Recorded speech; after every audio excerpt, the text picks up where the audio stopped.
it like makes my skin crawl when I see people be like, 5 slides or less, 10 slides or less. If it's 11 slides, you're doing it wrong.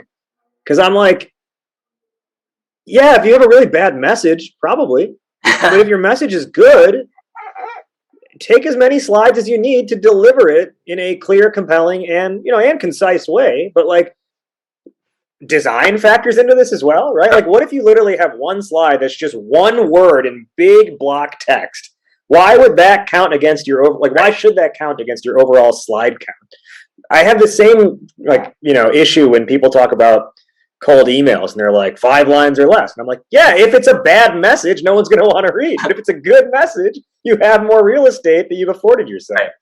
So I'll tell you firsthand, I have built a lot of presentations that are in the realm of like they end up being somewhere between 15 and 25 slides just by that just seems to be like where things land. But I'm never, Carol, to your point earlier, I'm never going into that being like, I need to create a 15-slide deck. It's just, we get to the end of the story and we're like, oh, you know what? That was 18 slides long.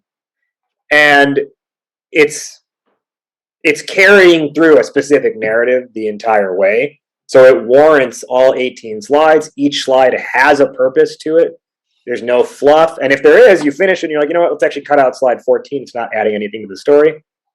And it can still be, again, because not every slide, it doesn't mean 18 slides, every slide is 45 seconds long. Some of your slides you'll flip through pretty quickly, but they just help move the story forward. So, a lot of these things can be delivered in about 10 minutes. I'd say 7 to 10 minutes with no conversation. And then with healthy conversation, 10 to 20 minutes probably. And that's something that you want. You don't want it to be a 10-minute monologue. You want it to be a conversation that they are actively part of.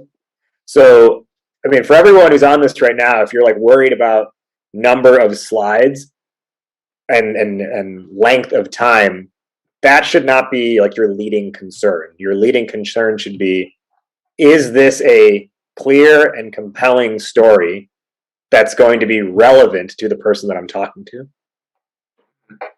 Yeah, definitely. And I'm curious actually if you agree with this, but one thing that we tell a lot of our customers, it's less about the number of slides on the presentation, but more so you ensuring that at any point of the pitch, there's not so much content overflow on a single slide that it distracts the customer between, am I listening to you, or am I reading this block of text? Like a lot of slides are often like statement and like 5 bullet points, and that could really quickly distract someone from you and make the conversation murkier versus splitting those bullets into separate slides to push the conversation forward. Would you say that's a fair characterization?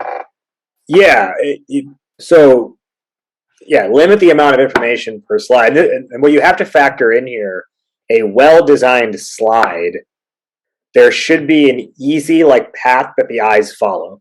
It shouldn't be confusing as to where should I look first when you're looking at the slide. Right? So if you can figure out the path of the eyeballs, then it should be essentially one continuous or one thought that then reinforces itself, not 7 thoughts all smashed into one slide. The other thing too, just on that point, is your slide headers should help tell your story. So if you have a slide that just says problem, you have wasted real estate.